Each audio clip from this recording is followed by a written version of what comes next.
Hi, everyone, and welcome to the Afghanistan Project podcast. I'm your host, Beth Bailey. Today, I'm talking about the Fulfilling Promises to Afghan Allies Act and Afghan Adjustment Act with Sonia Norton, the Director of Advocacy at No One Left Behind. But before we get to that, I want to tell you guys all about Sonia, because if you missed the excellent episodes that she did with Daniel Salazar here talking about TPS just a few months ago, you need to hear about her background. Before joining No One Left Behind, Sonia worked in the House of Representatives for 5 years with members of the House Committees on Armed Services, Judiciary, and Ways and Means. Most recently, she served as the Senior Legislative Assistant for Representative Earl Blumenauer, where she led a policy portfolio including Afghan allies, foreign affairs, and judiciary issues. In that role, Sonia was the lead House Democratic staffer for the introduction of the Afghan Adjustment Act.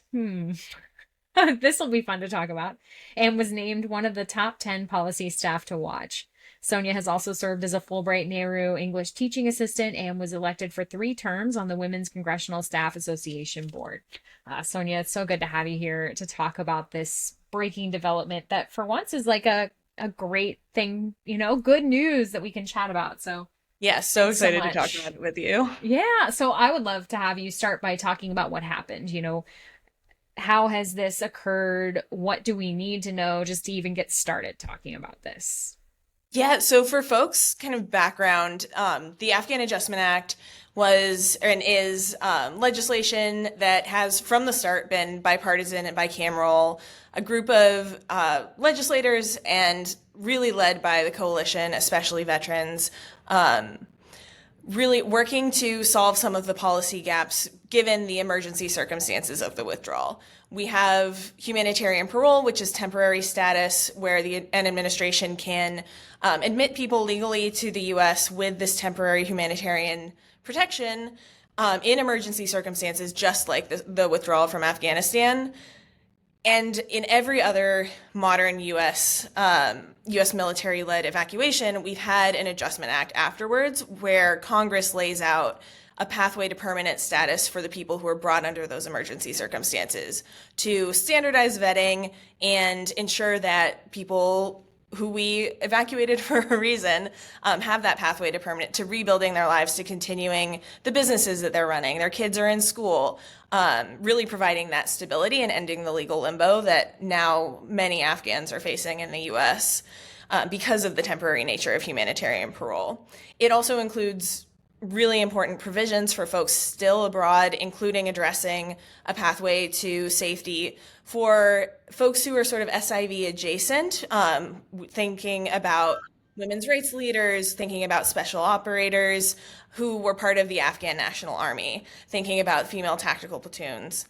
Those folks, making sure that there's a codified pathway for them to come to permanent safety in the States.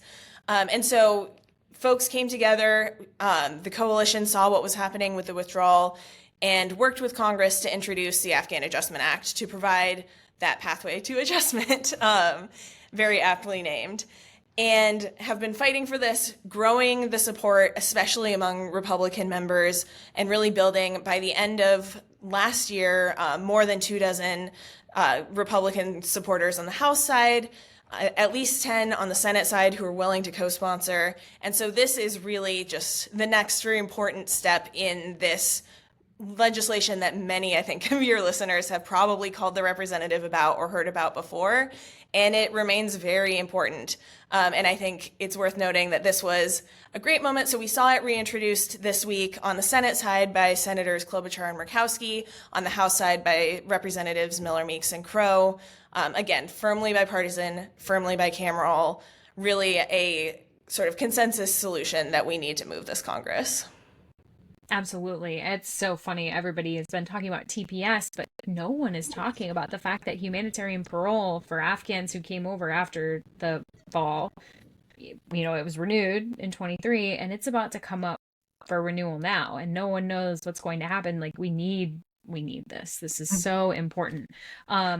I would love to have you kind of walk through the various things. Cause like you said, I learned foot stomp from you, and I'm just going to foot stomp a couple of the things that you said because they are vital. We know that reprisals are happening in Afghanistan, and the biggest target that I've seen are special forces personnel.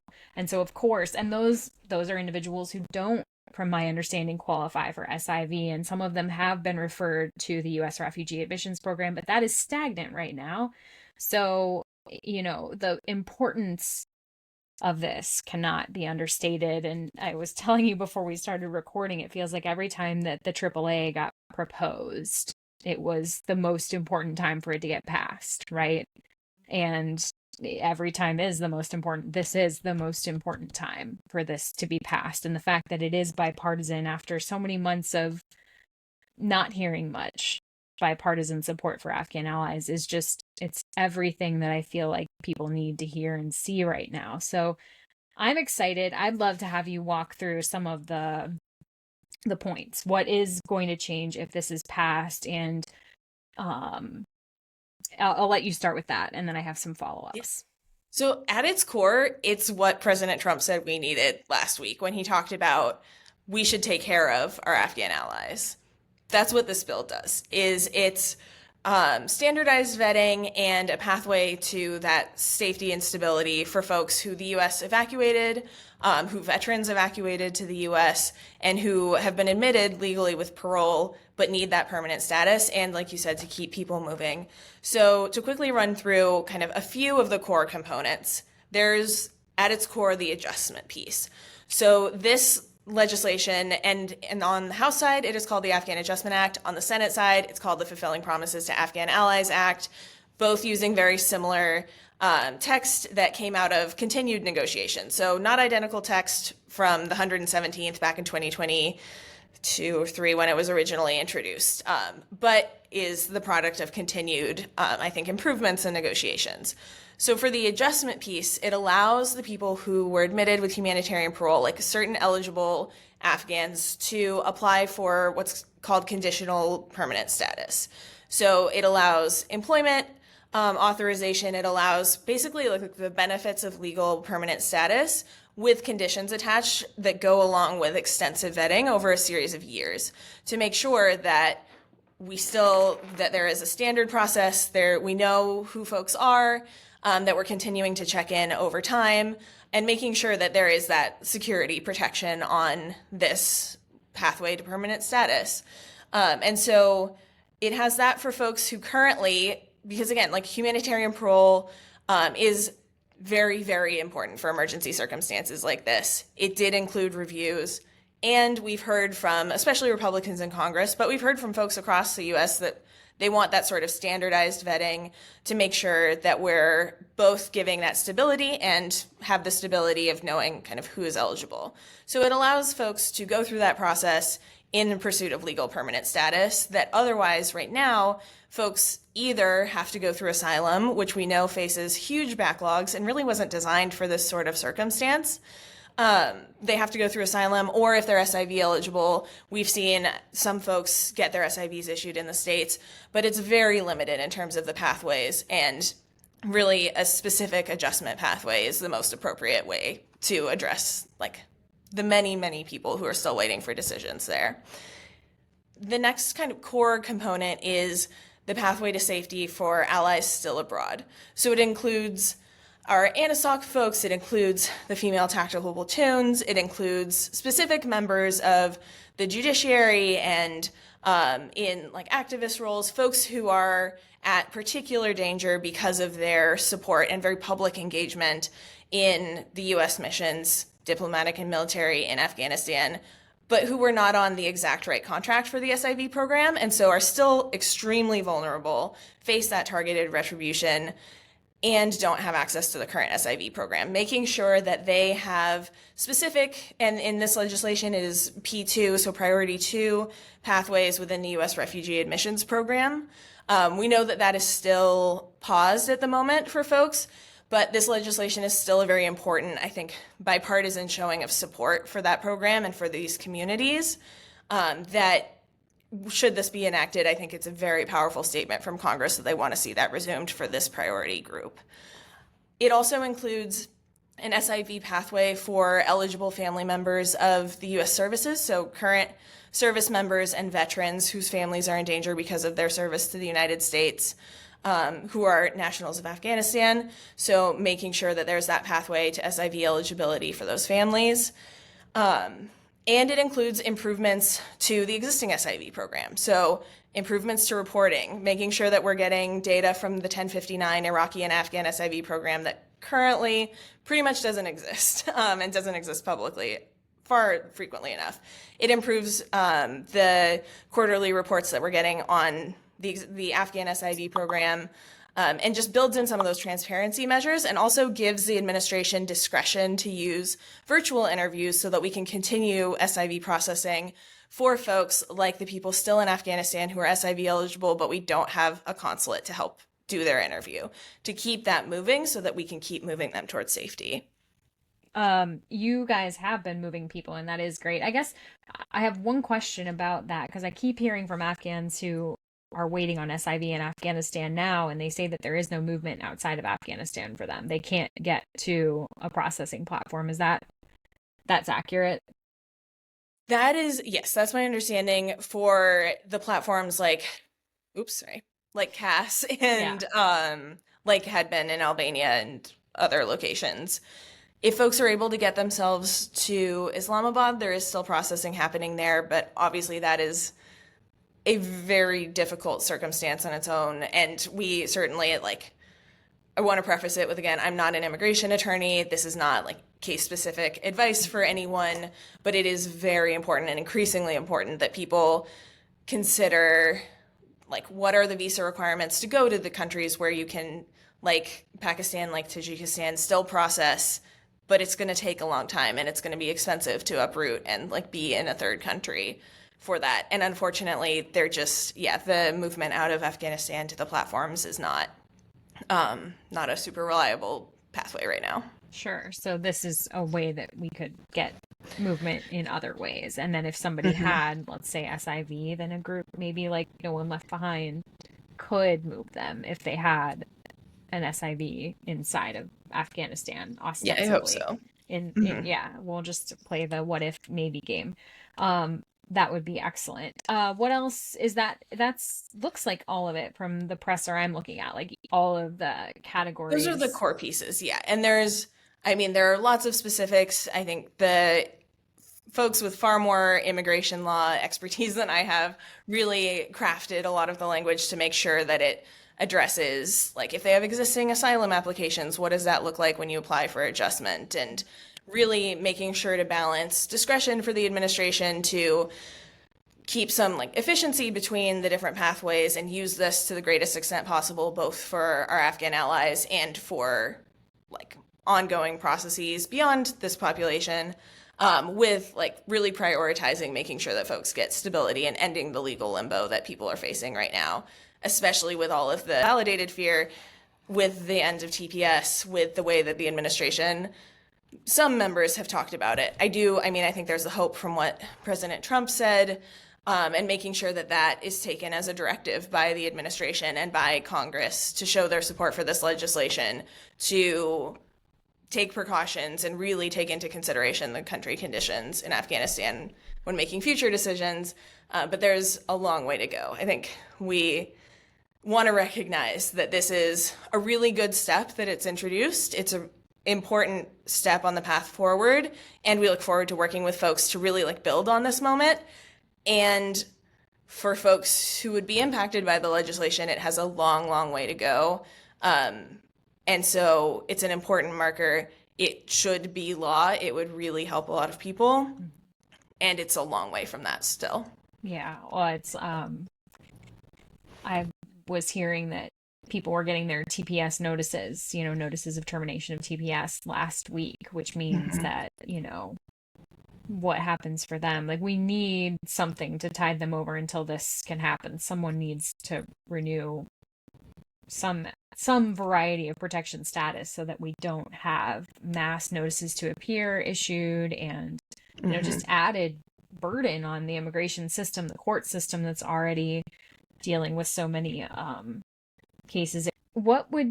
Is there anything in there that would help us to assuage the concerns of immigration hawks who have said that there isn't? You mentioned that there is more vetting, but are there concrete things to say about what that increased vetting looks like and what is different from the way that vetting has been done in the past? Yeah, so I think the key difference from how it's been done in the past to highlight is like this is the only real proposal on the table, the only bipartisan solution that adds an additional layer of vetting and incentivizes people to come forward and participate in the vetting actively. Because it's required in order to proceed down a pathway towards permanent status and really like continue. Again, people are very well established a few years in across the country, and making sure that they can continue to grow and contribute to their local economy, to American prosperity, is a big piece of this. And so it's additional standardized vetting that includes in-person interviews, that includes biodata collection, that includes these like interagency considerations to make sure that we're really that folks are all going through the same process and that it's taking place over a long period of time. That's one of the main concerns we've heard from folks, is just that we need vetting and that it needs to take place over time. We need to give people basically an opportunity to fail, and this does build in that sort of runway that folks want, while also ensuring that they can work legally, that they have the sort of stability to continue contributing, to continue building their lives, while also revalidating to folks who are more dubious about how the withdrawal happened, and the people who were brought to the States and admitted with humanitarian parole, making sure that it's addressing their concerns while also allowing people to contribute and to succeed. Yeah, I think it makes perfect sense. I've heard from many advocates about just the mental state that it leaves you in when you don't have that permanency and you're just waiting until your status is, you're always on that 2-year clock and wondering what happens when that clock runs out. Will they return me to the place that I had to flee because my life was in danger, and that just is no way to make someone feel safe. Or in the case of people who were evacuated who were waiting on SIV, it is no way to thank them for the service that they rendered to us. So this is great. I'm glad to hear that there is a solution in place that can kind of straddle both of those things. And I think it's with so much like darkness and fear and all of that's been weighing on people for years. I find it touching, at least, and like obviously I'm not in the impacted community, but it's touching to see the continued support for these like values and really living up to the promises that we made and living up to American values by supporting this mission and this community, by expressing support publicly. And like you talked about, like for some folks, for the first time since the administration change, are joining this publicly to say like this is a consensus, this is a solution that we want to see, that I want to see, and seeing people come forward in that way. And this bill has always been, like from the beginning, really an incredible sort of convening of members across the political spectrum in Congress and coalition. I think about there are so many Afghan community leaders, like new arrivals and folks who have always been African American, and the immigration community and veterans and like just the business community. And you never know, like some of the most surprising groups that I've gotten to work with, and just like folks who I agreed with very little on and was often on the opposite sides of when I was on the Hill, especially, then coming together and all finding this like principled common ground and keeping the promise to our Afghan allies is really touching. And I'm so glad that that is like publicly back on the table with this reintroduction. That's the strong thing about all of this work, is people who I would not have thought, oh, we're going to be working together on something. We've all worked together on it because it matters. It matters to a broad group of Americans. And I think there was a lot of fear that was stoked unnecessarily. This is what I meant to say earlier, but I didn't say it the way that I wanted. A lot of those immigration hawks were trying to stoke fear about our Afghan allies. And it's easy to succumb to fear. That's so easy. And what you miss in that is the pain that Afghan allies have experienced here while trying to assimilate. The Uber driver who was shot outside of DC, I believe, in the outskirts of DC, the man who was murdered in Texas over a parking spot. the vast amount of pain I've heard from Afghan refugees, none of whom had done anything remotely bad ever to anyone. And those stories get lost in the sauce of this stoking of fear that is unnecessary, and really belies the truth of who our allies are. So we wouldn't have this incredible group of people from across the political spectrum if our allies were who some people want us to believe that they are. So we'll leave that at that. And I want to ask some more specific questions. There were a few Afghans who had specific questions for you, and Great. I have some answers to them too. But before that, you and I talked about this before we started recording. And my question to you was, are there more SIVs included? Just standard SIVs, not for, specific groups, but are there more SIVs included in either of these? No, so it does not include additional visas for the current Afghan SIV program. That is still very much a part of this conversation. It's many of the same folks, but that is something that we're looking forward to hopefully seeing again soon with the Afghan Allies Protection Act of 2025, which would be the reintroduction of that bill from 2023 to include additional kind of improvements and reforms to the Afghan SIV program and the 20,000 additional visas. We have seen folks, the really strong support this year for 20,000 additional visas in the appropriations process. Huge shout out to Congressman Crow, is the House lead on Afghan Adjustment Act and is the House lead on that appropriations fight. He's been a fabulous champion, and that is certainly a strong cross section here, as well as the same really broad spectrum of the coalition and of members of Congress who are supportive of this effort. But unfortunately, no, those visas are not in this legislation, but I think it's all rowing in the same direction. Yeah, well, let's just start with this and then just keep chipping away, right? Because without those 20,000 additional SIVs, I mean, Andy was on a couple of weeks ago talking about how the number of COM approvals has outstripped the number of available SIVs, which he had been warning was going to happen for some time. Every time he would come on and give his numbers, I would just be writing it down and doing all the mental math. And I think he always thinks that I don't want to hear that. And I'm like, no, that's why I appreciate you, is because you do that for me and I don't have to second guess myself. But that's a really concerning thing. And I don't think that it's really understood well outside of the people immediately involved in this. And so maybe as we can elevate that into the conversation so that other people start saying, hey, we need more. We need more.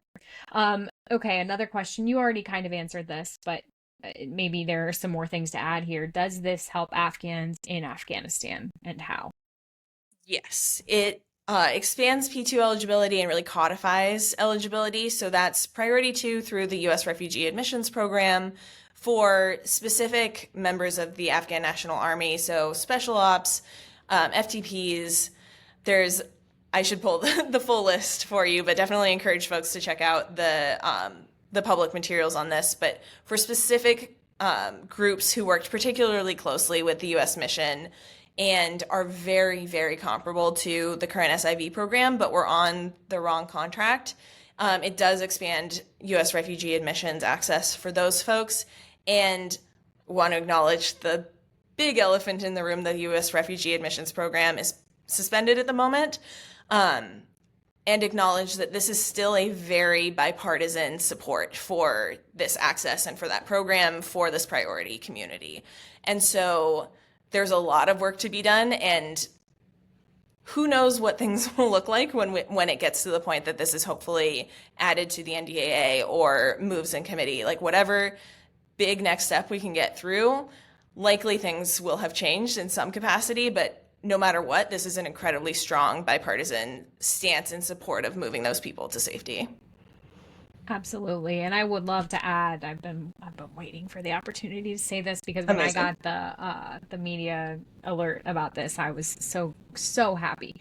The Pacito v. Trump lawsuit that the International Refugee Assistance Project had filed many, many moons ago in response to the USRAP suspension has now been converted into a class action suit. So, as we watched Pacito v. Trump, that class got just kind of chipped away until the government said, no, we only have to process 160 people who had had their USRAP travel scheduled within a 2-week period following January 20th. And, I think they even tried, they actually said, no, we don't have to process any of the Afghans because our travel ban means no refugees, which would have meant that no USRAP Afghans would have been processed. And Judge Whitehead said, no, that's not going to happen. And then Judge Whitehead dismissed or did not allow the government to have their case dismissed as they asked, and instead allowed IRAP to refile the suit as a class action suit, which means instead of just the 160, now they have 3 classes, and those include everyone in the USRAP program, all of the SIV applicants, SIV recipients who have arrived in the U.S. and did not get resettlement support because of the stop work order on refugee assistance. Man, I've learned a lot from advocates in the last 7 months because I sound like one of them. And then I think the last group is all of the follow to join families, which that got cut a couple weeks ago, right? They said no more follow to join. And that would mean that not all of the Afghans who have reunification cases, from my understanding, are doing that through follow to join, but many of them were. And I had friends who had, been watching follow to join cases and seeing progress made under Trump that hadn't been made under Biden. And they were so hopeful that President Trump's administration was going to help. And then all of a sudden that hope got cut off. So now, it remains to be seen what will happen with that class action suit, right? Obviously, things are going to happen in the court, and there are no promises, but at least there is hope for all of those people who had watched their hopes kind of get dashed progressively. And, the best thing to see would be to see the administration notice this support for the USRAP program, as you're saying, Sonia, and say, you know what, we need to just not suspend it any longer and make that, suit null and void and help the people who this isn't supposed to be me talking, but I've been so heartened to see President Trump talk about our allies twice now in the last month after not talking about them for months. And so I'm hoping that this means that there will be movement and we will see a push to bring back that support. So yeah, that's the next question was actually, does this do anything for P1, P2? So I think that between mostly me verbally just getting rid of a lot of things and your information, I think that we covered that. It doesn't directly, right? How would you summarize it, Sonia? I'd say and this is where would highly recommend folks turn to more of our refugee focused and some of our coalition partners who have more expertise, frankly, on the U.S. Refugee Admissions Program than I do. But essentially, I think about it as codifying the support for this population within the P2 pathway. Yep, that makes absolute sense. I love that. We support it. We want to see this. Let's all see this. What can people do? Because obviously we can all just read about this and watch this and go, man, I really hope this happens. But what's something that we can more actively do and make a difference? Call your representatives and your senators and write into them. I know that that's been my call to action every time I've been on the podcast and every time I've talked to most people. But it is especially important with this. It is a very wonky step forward. It's very specific to Capitol Hill, and the importance that what we need from members is to sign their names on. And to do that, especially in this moment, they need to hear from their constituents that this continues to be a priority, that they want their member to stand up for our Afghan allies by co-sponsoring the Afghan Adjustment Act or the Fulfilling Promises to Afghan Allies Act, and to put their name on it. And so especially this month, is August recess. So senators and representatives are not coming to the floor for votes. Instead, they're out in their community. or they're at least home in their community. And hopefully looking out for town halls from your representative. If you just Google find your representative, it'll pop up an excellent tool at house.gov where you can put in your zip code, see who your member is, take you to their website, click through, and all it takes is a few minutes. The more effort you can put in is always welcome, and sharing your personal story makes it much more impactful. But the numbers are also incredibly important, that a staffer can say, we've gotten, like, this is in our top 10 issues that we've heard from members. This is in our top 5 issues where our constituents have told us they want a stance on this bill. And being one of those callers just takes 30 seconds. Hi, my name is Sonia. I'm from this zip code in your community, and I'm calling to tell you it is very important to me that we keep the promise to our Afghan allies. Will you co-sponsor? Will my senator, will my representative co-sponsor the Afghan Adjustment Act or the Fulfilling Promises to Afghan Allies Act? We have tools to support folks on that. If you go to nooneleft.org/advocacy or just nooneleft.org, and then in our advocacy section, we have a toolkit with a script that you can use to write in, that you can use to call, and can help direct you through to your member of Congress. But really right now, this is one of those moments where it is so directly important that they hear from their constituents, because the stance and showing the support that exists for this bill in the public and in Congress is the most important next step to keep it moving, and to help it have the impact in sending the message to the administration and sending the message to decision makers outside of Congress and in Congress that there is this incredible support, and they need to hear from members of their community that this really counts. And while they're there, after you call in, after you send in your little letter or your email, take a look at their social media. If they're having a town hall, go prepared with a question. In all of these interactions, it's really important to stay professional and lead with kindness, especially on the phones. It's probably the interns who are picking up the phones. They're passing on the message. If they can't give you an answer right there, that is okay. Getting your call in and having them pass on the message is the most important piece. Same thing in town halls.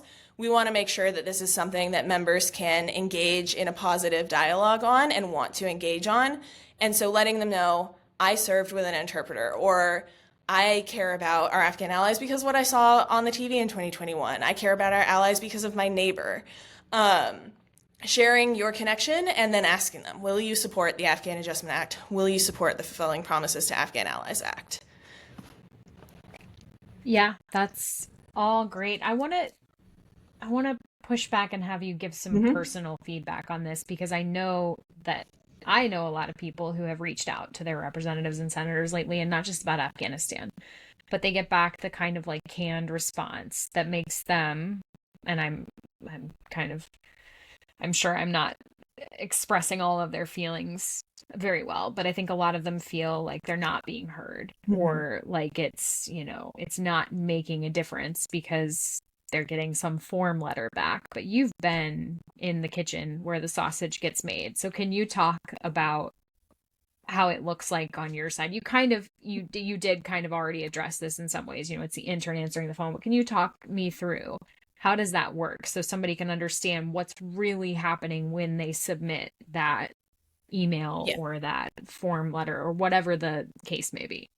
For sure. And I'll preface it with, I left in the olden days a whole year ago. And I know that the numbers that they're receiving of calls and emails are so much higher than when I left, because people are so engaged.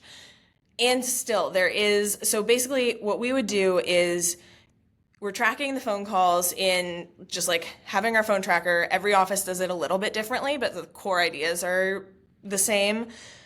Keeping track of how many constituents reached out and about what issues.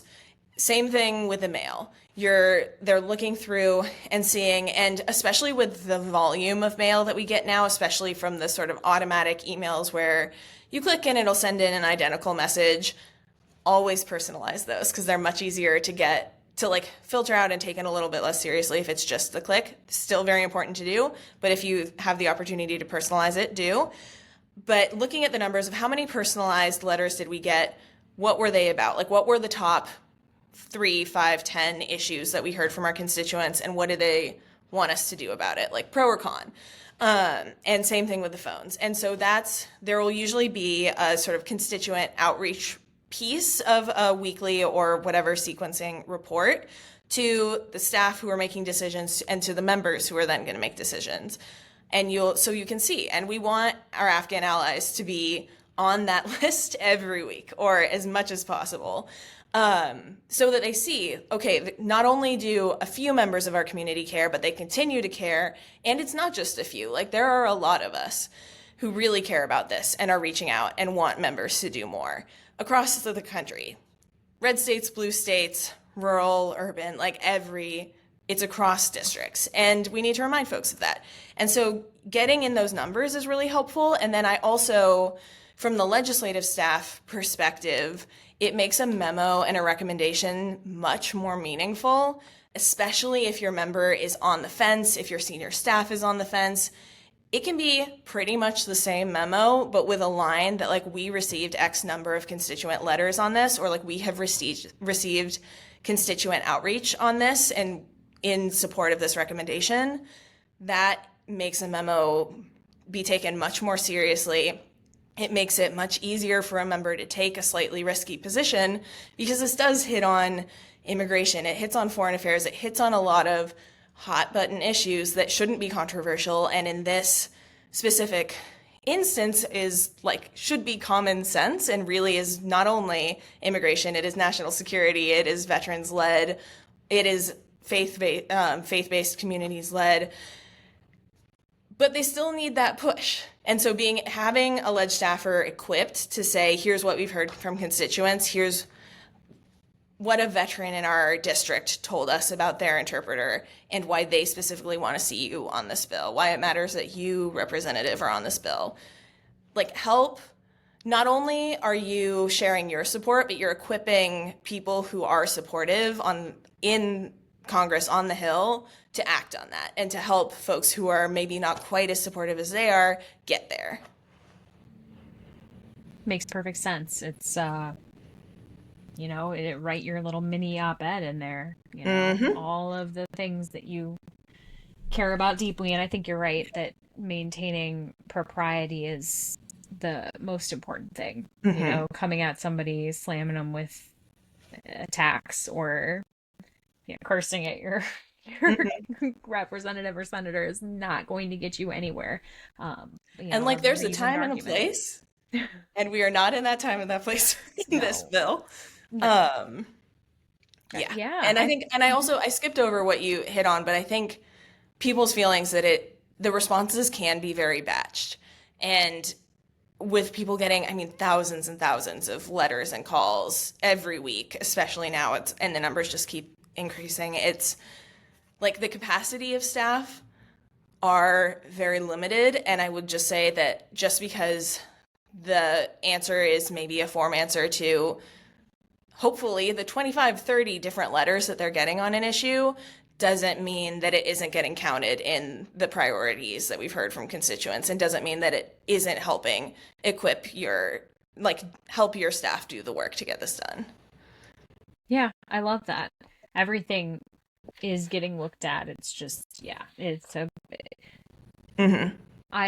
That's been the hardest part about this, is that this has not occurred in a vacuum. Everything has been very in a state of flux for so many different issues over the last few months. And so, everybody's balancing all of the different things right now. That's so great. Well, Sonia, is there anything I didn't ask you that you think is important to mention as we're looking at these two acts and the future for our allies? I think it covers it really well. I know that it can be, again, just a very wonky bill to explain, long title to say, but is so important. And I'm so grateful to you and your listeners for really paying attention to this bill and what it means for the support that we still have, the values that people are still showing up for. And hopefully everyone will take a moment to call their representative and help us build out the co-sponsors. There's also, I will just also touch on the incredible coalition behind this bill. Again, if you're looking for No One Left Behind, we have resources for folks on how to engage on this, but also look to our Evacuate Our Allies coalition partners. The legislative working group is co-chaired by Jennifer Quigley from Human Rights First, from Halal Masumi, who is an incredible community leader, an activist, and Susanna Cunningham from ELCA, and has had additional co-chairs who forever grateful for, and incredible participants kind of across the space. So look out for action alerts from the organizations that speak the way that you want to speak to this issue. Your voice is, like, sharing your support and your voice is incredibly important. And the Evacuator Allies Coalition members and No One Left Behind, we're there to help support the broader community in making the case for this, helping Congress do right in the text and in the co-sponsors and keeping this moving, and to support the community in turning the passion that we know is there, that I hear when you talk about it, Beth, when we look in the comments, when we see all of this engagement, turning that, helping people turn that into action and helping turn that into movement from some of these members who are just a little too hesitant still, but we know are supportive and we want to get them to show that support. Yeah, it's a perfect storm right now for good things. Perfect storm usually connotes, not good, but right now it's actually, I think, the perfect time for this to all change. President Trump has noted that he cares about it. People are coming out who have previously not wanted to say much because they didn't want to rock any boats. And so maybe now we all rock the boat together and show our allies that we do truly appreciate everything that they did for us. Yes. Yeah. Thank you so much, Sonia. You guys are just doing amazing work over there. And I'm always so grateful to hear what No One Left Behind is into and doing, because it's usually something I want to be part of. Well, thank you. And thank you for the platform and using your platform to really get the stories out, not just from advocates and the big news, but really like individual stories. It makes a world of difference. I mean, if it changes one person, it's worth it. You know what I mean? And people need to feel heard and seen right now. There's so much pain. And so that's what I'm here to do. And if anybody wants to share a story, it does not have to be sunny. It just needs to be real and need to be heard. So you can always reach me at the Afghanistan Project podcast at gmail.com. And thank you all for listening. Tasha Kaur, and hope to see you again soon.